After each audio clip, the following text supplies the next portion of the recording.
नमस्कार, मी श्वेता अंकले. तरुण भारत न्यूज बुलेटिनमध्ये आपल्या सर्वांचे स्वागत. आता पाहूया ठळक घडामोडी.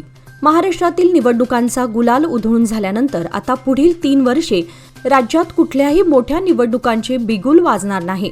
मात्र देशातील 5 राज्यात विधानसभा निवडणुकांचं रणशिंग फुंकलं जात असून केंद्रीय निवडणूक आयोगाने आज रविवारी पत्रकार परिषद घेत निवडणुकांची घोषणा केली.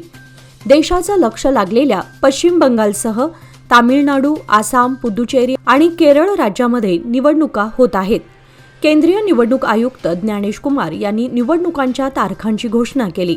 विशेष म्हणजे या 5 राज्यांच्या निवडणुकांसह महाराष्ट्रातील बारामती आणि राहुरी मतदारसंघातील पोटनिवडणुकांचीही तारीख जाहीर करण्यात आली आहे.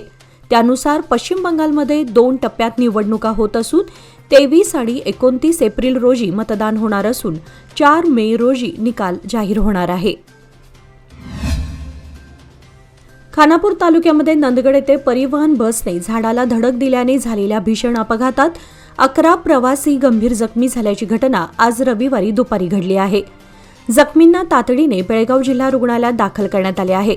घटनास्थळावरून समजलेली माहिती अशी की खानापूर आगाराची बस खानापूरहून बीडीकडे जात असताना नंदगड येथील सरकारी रुग्णालयासमोर हा अपघात घडला.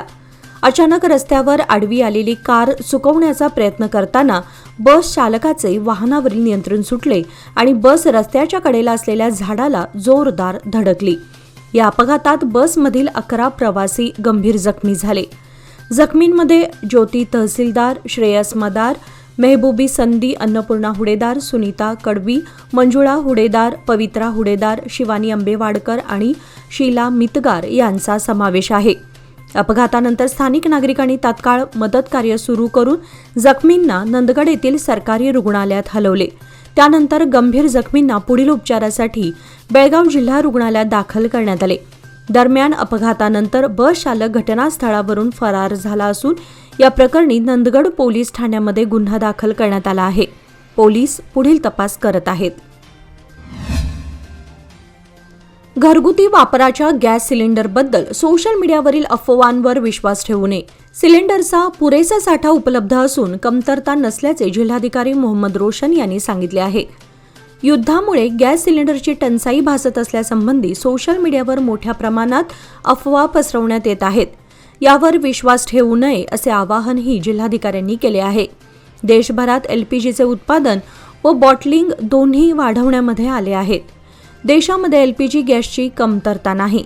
जिल्ह्यातही गृहोपयोगी गॅस सिलेंडरचा साठा मुबलक प्रमाणात उपलब्ध आहे. त्यामुळे बेळगावकरांनी घाबरून जाण्याचे कारण नाही. भीतीपोटी अतिरिक्त सिलेंडरचा साठा करू नये असे आवाहनही जिल्हाधिकाऱ्यांनी केले आहे.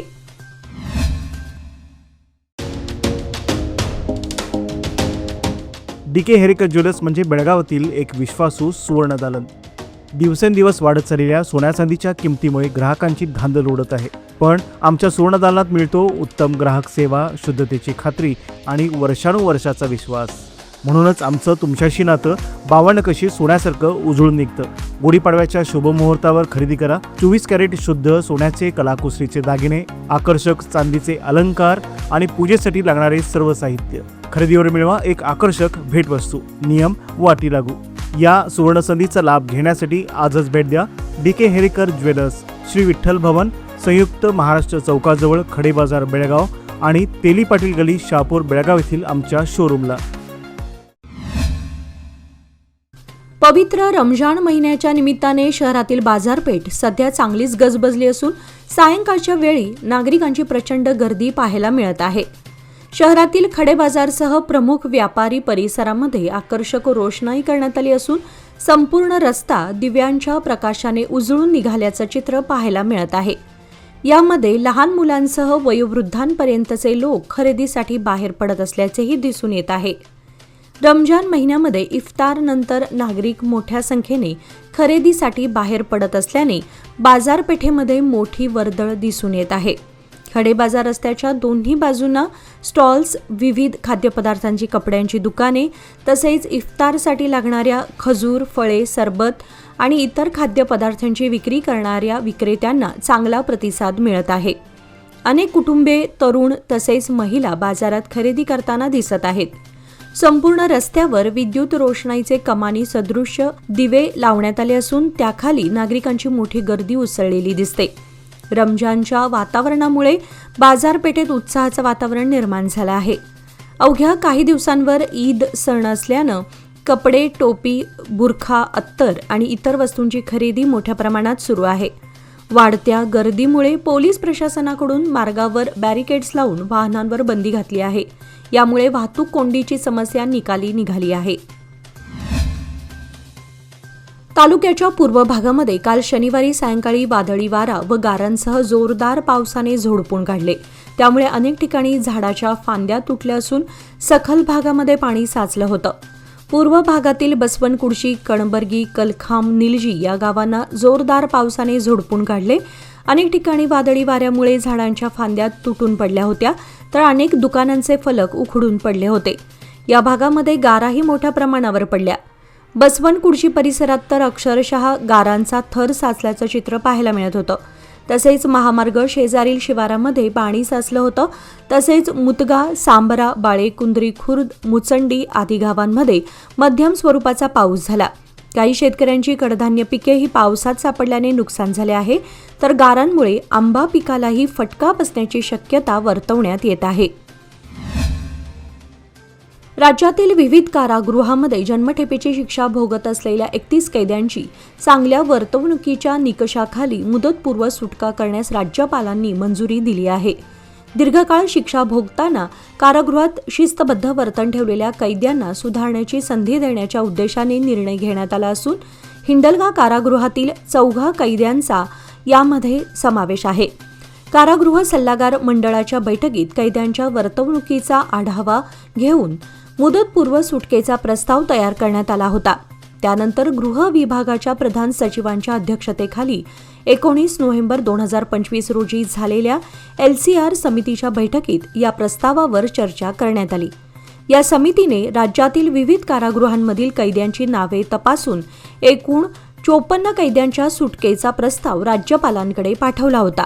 या प्रस्तावात बंगळूर मध्यवर्ती कारागृहातील 27 कैदी, बेळगाव आणि मंगळूर येथील प्रत्येकी 4 कैदी, गुलबर्गा येथील 3, शिमोगा व धारवाड येथील प्रत्येकी 2, विजापूर येथील 7 तसेच बळ्ळारी येथील 5 कैद्यांचा समावेश होता. या प्रस्तावाला 8 जानेवारी रोजी राज्य मंत्रिमंडळाने मंजुरी दिल्यानंतर अंतिम निर्णयासाठी तो राज्यपालांच्या कार्यालयाकडे पाठवण्यात आला. राज्यपालांनी सर्व नावांचा आढावा घेतल्यानंतर त्यापैकी 31 कैद्यांच्या मुदतपूर्व सुटकेस हिरवा कंदील दिला. मंजुरी मिळालेल्या कैद्यांमध्ये बेळगाव हिंडलगा कारागृहातील 4 कैद्यांचा समावेश आहे.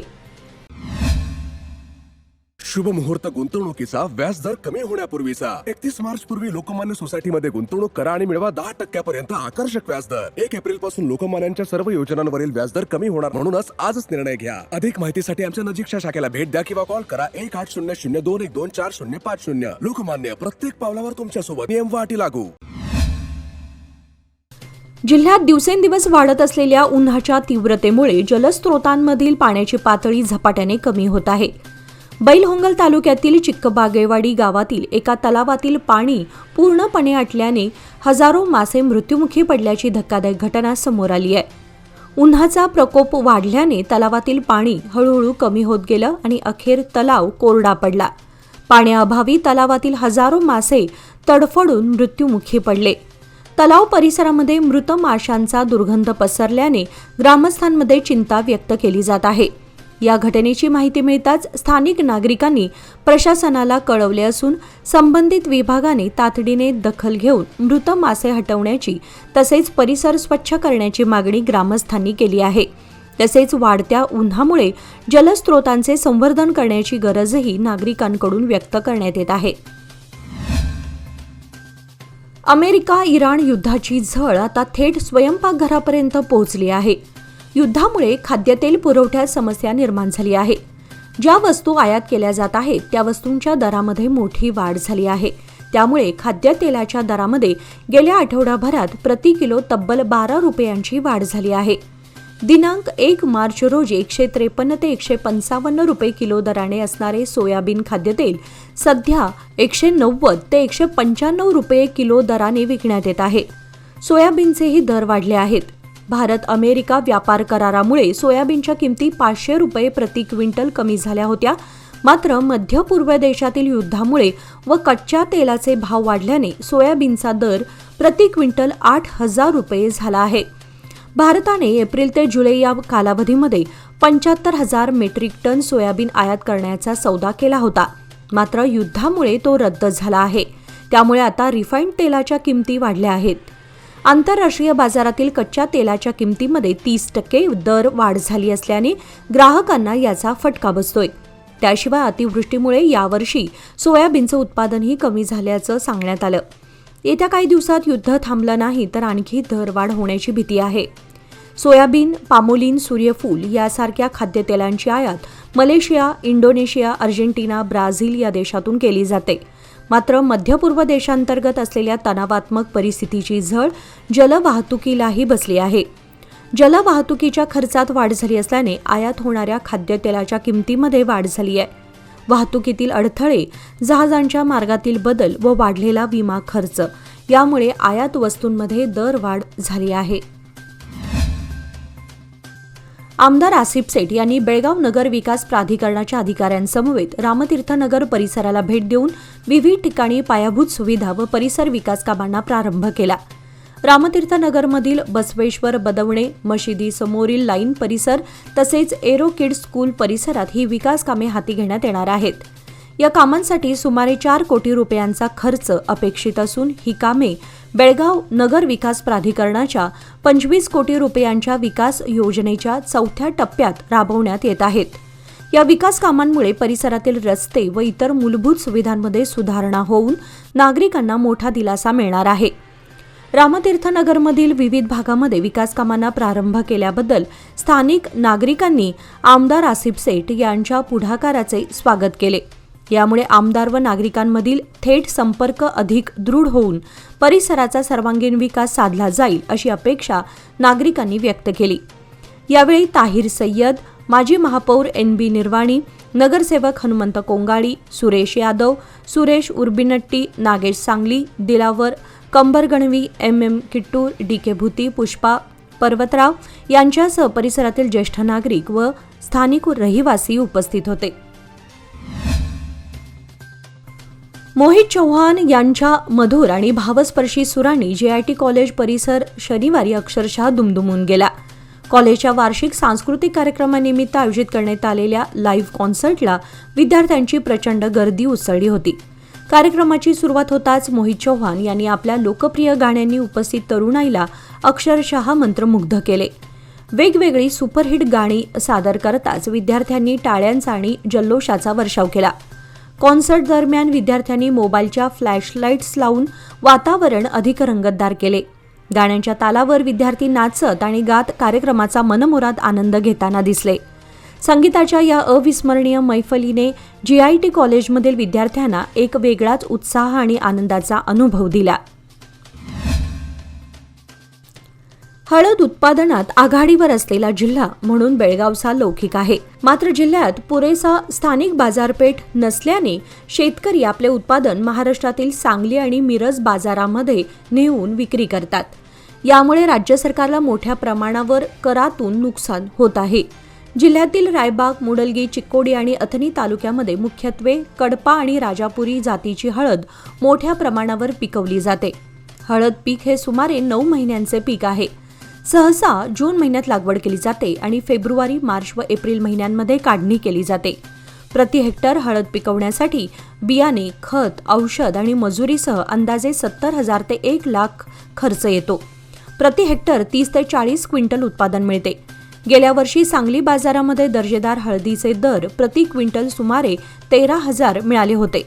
यावर्षी महाराष्ट्र बाजारामध्ये प्रति क्विंटल 16,000 ते 18,000 दर मिळत असल्याने शेतकऱ्यांमध्ये आनंद आहे.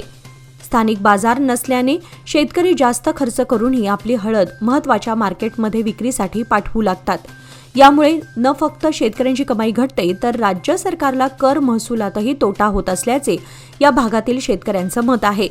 यासाठी राज्य सरकारने हळद खरेदी करावी, योग्य आधारभूत दर जाहीर करावा आणि शेतकऱ्यांना प्रोत्साहन द्यावे अशी मागणी शेतकऱ्यांची आहे.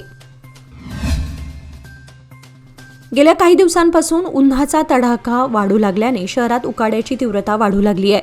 सकाळपासूनच उन्हाचा पारा वाढत असल्याने दुपारच्या सुमारास नागरिकांना उष्णतेचा सामना करावा लागतो. या पार्श्वभूमीवर उन्हाळी हंगामातील प्रमुख थंड असलेल्या कलिंगडांची आवक बेळगाव बाजारात सुरू झाली आहे. आज रविवारी आरटीओ ते एसपी ऑफिस रोडवर कलिंगड विक्रेत्यांनी आपली दुकाने थाटली असून शहरवासीयही कलिंगड खरेदीसाठी पसंती देताना पाहायला मिळत आहे. उन्हाच्या वाढत्या तीव्रतेमुळे नागरिक थंडावा देणारी फळे खरेदी करण्याकडे वळले आहेत. विशेषतः दुपारच्या वेळेस आणि सायंकाळी बाजारात कलिंगड खरेदी करत असल्याचे दिसून येत आहे. सध्या बाजारात मध्यम आकाराच्या कलिंगडांना चांगली मागणी असून दरही तुलनेने परवडणारे आहेत. गुणवत्तेनुसार दरामध्ये चढ उतार होत असलं तरी सर्वसामान्य ग्राहकांच्या खिशाला परवडतील अशा दरामध्ये विक्री सुरू असल्याचे समजते. उन्हाळ्यात शरीरातील पाण्याची कमतरता भरून काढण्यासाठी कलिंगड उपयुक्त ठरते. पाण्याचे प्रमाण जास्त असल्याने शरीराला थंडावा मिळतो. तसेच उष्माघाताचा धोकाही कमी करण्यास मदत होते. त्यामुळे डॉक्टर या दिवसात हंगामी फळांचा आहारात समावेश करण्याचा सल्ला देतात. खानापूर तालुक्यातील हदगट्टी ते गदिगवाड या महत्त्वाच्या रस्त्याची सध्या अतिशय दयनीय अवस्था झाली आहे. पूर्ण रस्ता उखडून गेला असून ठिकठिकाणी मोठे दगड, खड्डे आणि धुळीचे ढग यामुळे वाहन चालकांना मोठा त्रास सहन करावा लागतोय. या रस्त्यावरून प्रवास करताना नागरिकांना अक्षरशः जीव मुठीत घेऊन प्रवास करावा लागतो. स्थानिक नागरिकांच्या मते या रस्त्याची अवस्था गेल्या अनेक महिन्यांपासून अत्यंत खराब झाली असून अनेक वेळा याबाबत बातम्या प्रसारित झाल्या आहेत. तरी देखील संबंधित लोकप्रतिनिधी आणि प्रशासनाने याकडे पूर्णपणे दुर्लक्ष केल्याचे दिसून येत आहे. या मार्गावरून दररोज शेकडो दुचाकी, चारचाकी तसेच शालेय बस व इतर वाहने ये जा करतात. मात्र रस्ता खराब असल्याने अपघात होण्याची शक्यता वाढली आहे. पावसाळ्यात तर परिस्थिती आणखी बिकट होते, कारण खड्ड्यांमध्ये पाणी साचून वाहन चालकांना मार्ग ओळखणं कठीण जातं. स्थानिक ग्रामस्थांनी प्रशासनाला अनेक वेळा निवेदने देऊन रस्ता दुरुस्त करण्याची मागणी केली आहे. मात्र अद्याप कोणतीही ठोस कार्यवाही झालेली नाही. त्यामुळे संतप्त नागरिकांनी लवकरात लवकर रस्ता दुरुस्त करण्याची मागणी केली असून अन्यथा आंदोलनाचा इशाराही दिलाय. संबंधित विभाग आणि लोकप्रतिनिधींनी तात्काळ लक्ष देऊन हदगट्टी गदिगवाड रस्त्याची दुरुस्ती करावी अशी मागणी परिसरातील नागरिकांकडून होत आहे. निपाणी तालुक्यातील रस्ते, गटार योजना, पिण्याचे पाणी, तलाव दुरुस्ती आदी कामांना आम्ही प्राधान्य देत आहोत. निपाणीसह ग्रामीण भागाच्या विकासासाठी पालकमंत्री सतीश जारकिहोळी यांच्या सहकार्याने विकासासाठी विशेष आराखडा तयार करून निधी उपलब्ध करून देण्यात येत आहे. निपाणी भागामध्ये कोणत्याही स्वरूपात पाणी समस्या भासू देणार नाही. निपाणी भागाचा सर्वांगीण विकास करण्यासाठी आम्ही कटिबद्ध आहोत. बेडकेहाळ येथील मंजूर करण्यात आलेल्या 25 लाखातून एसटी कॉलनीमध्ये उत्कृष्ट व दर्जेदार पद्धतीने सीसी रस्ता काम करण्यात येणार असल्याचे खासदार प्रियंका जारकिहोळी यांनी सांगितले. सार्वजनिक बांधकाम खात्याच्या SCPTS फंडातून मंजूर करण्यात आलेल्या 25 लाखाच्या निधीतून बेडकेहाळ येथील एसटी कॉलनीमध्ये सीसी रस्ता कामाचा शुभारंभ करून त्या बोलत होत्या. खासदार प्रियंका जारकिहोळी, सुप्रिया पाटील, बुडा अध्यक्ष लक्ष्मणराव चिंगळे, माजी जिल्हा पंचायत उपाध्यक्ष पंकज पाटील आदी यावेळी उपस्थित होते. मध्यवर्ती बस स्थानक निर्माण करताना पार्किंगची व्यवस्था केली आहे. निविदेद्वारे पार्किंगचे कामकाज कंत्राटदाराला देण्यात आले आहे. मात्र कंत्राटदारांकडून पार्किंगच्या नावाखाली नागरिकांची लूट करण्यात येत असून याबाबत विचारल्यास कर्मचाऱ्यांकडून उडवाउडवीची उत्तरे देण्यात येत आहेत. 4 तासांच्या पार्किंगसाठी 30 रुपये तर 6 तासांच्या पार्किंगसाठी 40 रुपये आकारले जात असून मनमानी कारभार चालवला जात आहे. याकडे वरिष्ठ अधिकाऱ्यांनी लक्ष देऊन नागरिकांची होणारी लूट थांबवावी अशी मागणी जोर धरू लागली आहे. पार्किंगच्या जागी रेट चार्टही लावला नसून याबाबत विचारल्यास कंत्राटदाराला विचारा अशी उत्तरे कर्मचारी देतात. तसेच पार्किंगच्या जागी कोणत्याही सुविधा नसून रस्ता व शेडही नाही. वृद्ध व महिलांना गाडी काढण्यासाठी व लावण्यासाठी मदत करण्यात येत नाही. कर्मचाऱ्यांकडून गाडीचे नंबरही पडताळणी करण्यात येत नसून पार्किंगच्या बिलावर ओनर्स ओन रिस्क असं लिहिण्यात येत आहे. याकडे मंडळाने गांभीर्याने लक्ष देण्याची मागणी होत आहे. शहरातील शनी मंदिर, पाटील गल्ली ते फोर्ट रोड या मार्गावर शनिवारी मोठ्या प्रमाणात ट्रॅफिक जाम झाल्याने आज रविवारी नागरिकांना मोठा त्रास सहन करावा लागला. कपिलेश्वर ओव्हरब्रिजवर वाढणाऱ्या वाहतुकीचा ताण आता या परिसरावर पडू लागल्याने वाहतूक कोंडीची समस्या वारंवार निर्माण होत आहे. शनी मंदिर पाटील गल्ली परिसरात शनिवारी दुपारच्या सुमारास अचानक वाहतूक कोंडी निर्माण झाली. हेमू कलानी चौकापासून फोर्ट रोडपर्यंत वाहनांच्या लांबच लांब रांगा लागल्या होत्या. काही काळासाठी या मार्गावरील वाहतूक पूर्णपणे ठप्प झाली होती. कपिलेश्वर ओव्हरब्रिजवरून येणाऱ्या वाढत्या वाहनांमुळे शनी मंदिर पाटील गल्ली मार्गावर मोठा ताण पडत असल्याचं चित्र दिसून आलं. त्यामुळे दुचाकी, चारचाकी तसेच इतर वाहन चालकांना कोंडीत अडकून राहावं लागलं. या परिसरात वारंवार ट्रॅफिक जाम होत असल्याने नागरिकांमध्ये नाराजी व्यक्त होत आहे. वाहतूक सुरळीत करण्यासाठी पोलीस प्रशासनालाही मोठी कसरत करावी लागत आहे. स्थानिक नागरिकांनी सांगितले की गर्दीच्या वेळेमध्ये या मार्गावर ट्रॅफिक जाम होणे आता नेहमीचे झाले आहे. प्रशासनाने वाहतूक नियंत्रणासाठी ठोस उपाययोजना कराव्यात अशी मागणी नागरिकांनी केली आहे. 2 मोटारसायकलींची टक्कर होऊन संकेश्वर तालुका हुक्केरी येथील एका युवकाचा मृत्यू झाला. गोकाक संकेश्वर रोडवरील जाबापूर नजीक काल मध्यरात्री ही घटना घडली आहे. हुक्केरी पोलीस स्थानकात अपघाताची नोंद झाली आहे. किशन शंकर कदम वय 36 असं अपघातात मृत्युमुखी पडलेल्या दुर्दैवी युवकाचं नाव आहे. यासंबंधी विनायक बाबूराव कुंदण्णावर वय 29 याच्यावर FIR दाखल करण्यात आला असून या अपघातात विनायकही जखमी झाला आहे. हुक्केरी पोलीस पुढील तपास करत आहेत. सौंदलगा परिसरात 14 रोजी सायंकाळी 5 नंतर झालेल्या मेघगर्जनेसह वादळी पावसामुळे सौंदलगा परिसरातील जनजीवन विस्कळीत झालं. या अचानक झालेल्या पावसामुळे कांदा, शाळू, गहू तसेच वीटभट्टी करणाऱ्या नागरिकांचे मोठे नुकसान झाले आहे. सध्या कांदा काढणी अंतिम टप्प्यात आली असून शेतकरी आपला कांदा काढून बेंगळूर मार्केटला पाठवण्यासाठी त्यांची लगबग चालू आहे. पण अचानक झालेल्या पावसामुळे कांद्याचे ढीग झाकण्यासाठी व कांद्याच्या बॅगा झाकण्यासाठी व तो कांदा सुरक्षित ठेवण्यासाठी शेतकऱ्यांची मोठी धावपळ उडालेली दिसत होती. पण काही शेतकऱ्यांचा शेतातील काढणीसाठी आलेला कांदा व शेतामध्ये उपटून टाकलेला कांदा मात्र या पावसाने भिजून गेलाय. त्यामुळे शेतकऱ्यांचं मोठं आर्थिक नुकसान झालंय.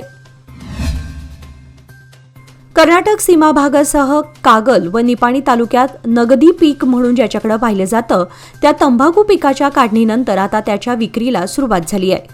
देशात प्रसिद्ध अशा निपाणी बाजारपेठेचे व्यापारी ही खरेदी करत आहेत.